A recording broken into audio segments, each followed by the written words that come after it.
Right, so yeah, following the theme of leftover toasties, I thought it'd be a pretty good idea if I did a leftover pie. Besides toasties, one of my favourite foods to just consume without limit has got to be pie. Now, if you're a fellow Brit like me, or indeed you have a supermarket that sells own fresh made pies, you might be thinking to yourself, hey Bert, why don't you just get one of these, a fucking specially selected frozen pie? You can have one of these soggy, anemic little shitboys. Well, as per usual, if you make something yourself, you usually end up with a better result. Which is why today I'm going to be using some leftover roast chicken.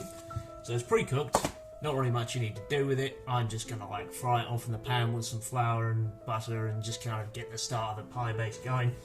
Got a bit of bacon here, which I'm going to do with it. Leeks, onions, garlic. I'm going to put in some fresh herbs.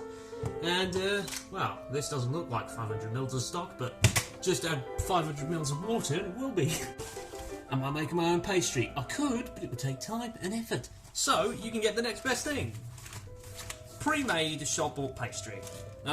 If you want to be a try-hard and you want to do everything absolutely 100% perfect, fantabby-dozy correct, you can make your own pastry. However, when it comes to things like puff, if you want a lovely puff pastry lid, it's a bit more difficult, takes a hell of a lot more time. If you get it right, it's absolutely amazing, but it's fraught with error, difficult and time consuming. So I'm just going to be using the rest of the stuff that I used for the last pie I made. Right, so for the base of this pie, I'm going to use, obviously, a shop-bought short crust pastry. Don't judge me. It comes pre-rolled like this in an enormous sheet, bound by some packaging paper. So, as you'll see, what you can do is just simply peel back the sheet, and there our pastry is. So I'm just going to roll, because it's called Just Roll Pastry, into the tin, which, by the way, has been pre-greased. I do want to emphasise that. You need to grease your tin, otherwise it's not going to come out. It's going to get stuck to the inside, and you'll have a hell of a job cleaning this up and eating the bastard, might be a fair mention. Right, now I'm no pastry wizard, but you want to have enough of a base so that it's large enough to fit all of your filling in, and then with a little wiggle room so you can put your pastry lid on. So as you can see, it's not fucking rocket science to put some pre-made pastry into a tin. It's like a children's arts and class. It's like a children's arts and crafts class. You just get your scissors, you get your... Well, you don't get any glue in this case, but I suppose the pre-greased tin does help to kind of adhere the pastry to the tin. And then you cut it to whatever dimensions you want. I think this is about how much filling is going to be taken up in the tin. You see where the kind of... I've tried to keep a bit of an average line that's just completely disappeared at some point. But the whole point of this is we're going to be able to fit our pie filling in without any overflow or underflow. We want it just right, but a little bit over is okay, because you can kind of make that up if you have a little extra pastry. You know, you work your way around. Anyway, so for the filling, I'm going to use some pre-cooked chicken and some bacon.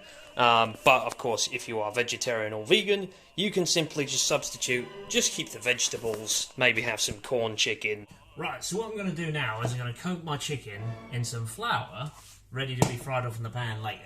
Because what you would traditionally do for a gravy is to mix together flour and butter in a pan until it's a lovely thick consistency. Add whatever stock you want, or whatever flavourings, and just kind of build it up as a bit of a nice thick gravy. But this sort of skips out that step because it can be a bit of aggro. So what you do is you get your chicken. I have put some plain flour in a bowl, about a tablespoon's worth. A bit of salt, pepper, or as I like to call them, big and chungus. And then I get my chicken. I'm going to toss it in the bowl. I'm just going to kind of give it a bit of a toss around. Before we proceed with that old bollocks, I suppose it's time I escort you to the frying pan. Introducing the pan, the frying pan. This is a very underrated instrument. No, it's not. First, I'm going to whack in a bit of butter on a medium heat, because you don't have to fucking fry the fuck out of everything. It's just not necessary. I reckon a good medium heat, around the middle. I don't really have gas marks on this, so I just kind of point it in the middle and hope for the best.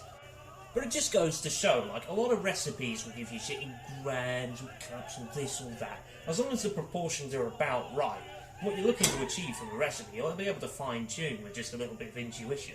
In fact, word to anyone who's aspiring to be a decent cook, just maybe sometimes just experiment. Maybe go away from the recipe a bit and throw in whatever you fucking want.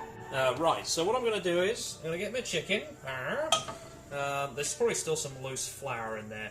It's coated enough in flour that it should be fine, so I'm just going to kind of pluck the chicken out as opposed to dump it in there to avoid putting in excess flour into my pan. Then I'm just going to kind of stir this around until it looks like it's starting to brown. Right, now as I said, this is pre-cooked chicken, so we don't really have to cook it too much. I think the main point is that you start off with a bit of chicken flavour in the pan, so that when you start to add your other things, because you add everything to the same pan, to just keep everything nice and uniform. I chucked in a little bit of extra olive oil, because I reckon it was a bit dry the last time I made this. But yeah, let's whack in our bacon, and our veggies.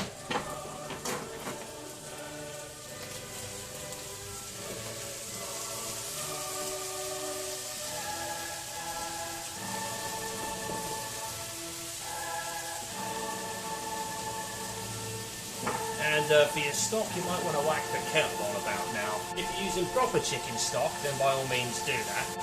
So you want the veggies really tender, because they're going to be the fundamental part of our gravy, besides the stock, of course.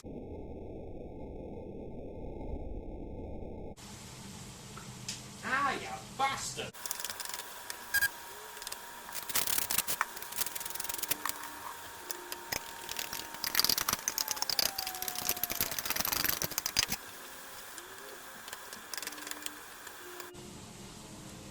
Yeah, as I said before, you could add some cream or some mushroom to give this thing a bit of character.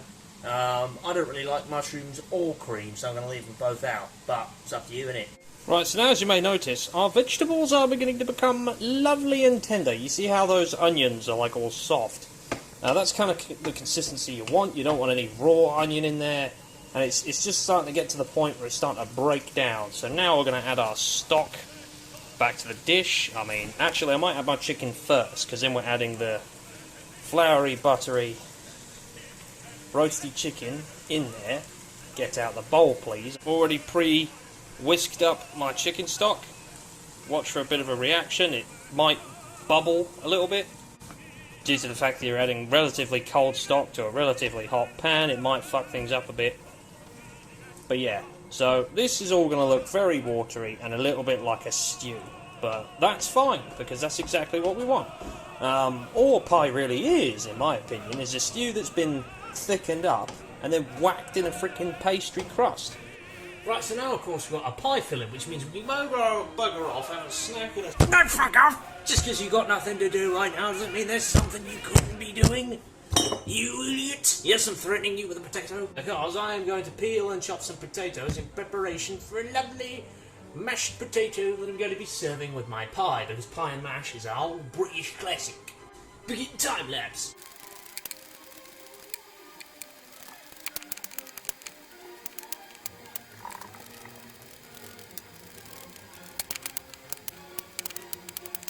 Right, so a bit of a side note actually on peeling potatoes, because yeah, if you buy powdered mash, I'm going to beat you to death with this potato. Making mashed potatoes is possibly one of the easiest things you can possibly do with a potato, because all it takes is boiling it and then mashing it, and if you can't do that, you're a lazy git. Right, so you start off with a potato peeler. You could just do it with a knife, it's a bit more awkward.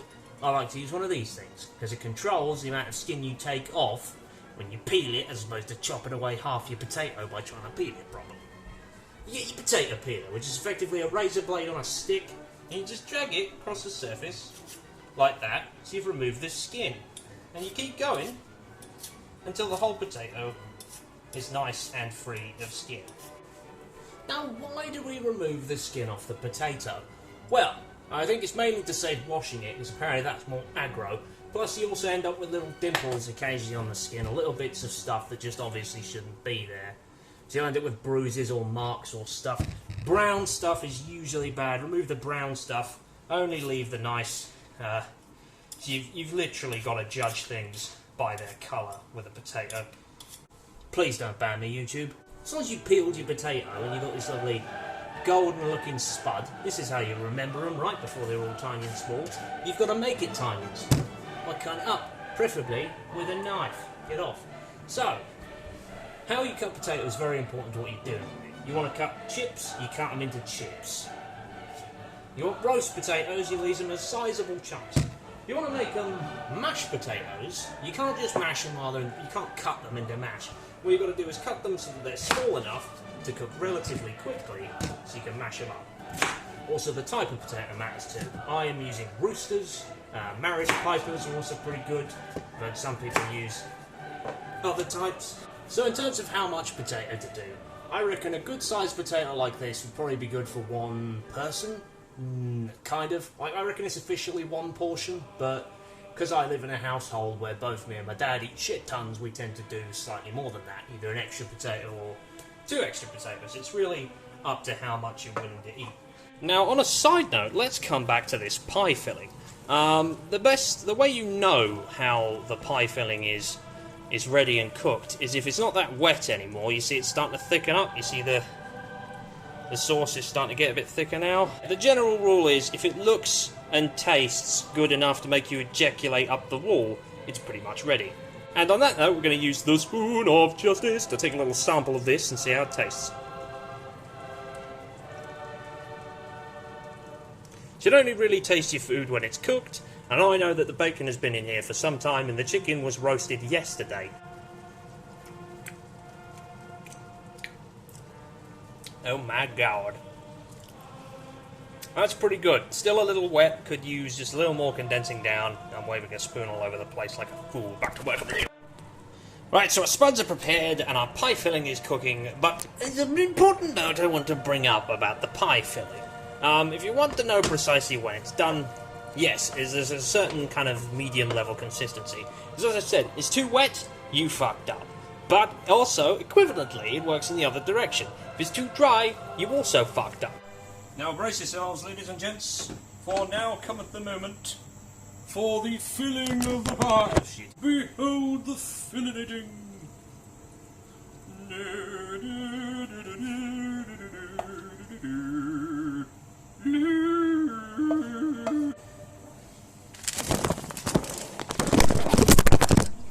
cock and bollocks and damn shit fuck.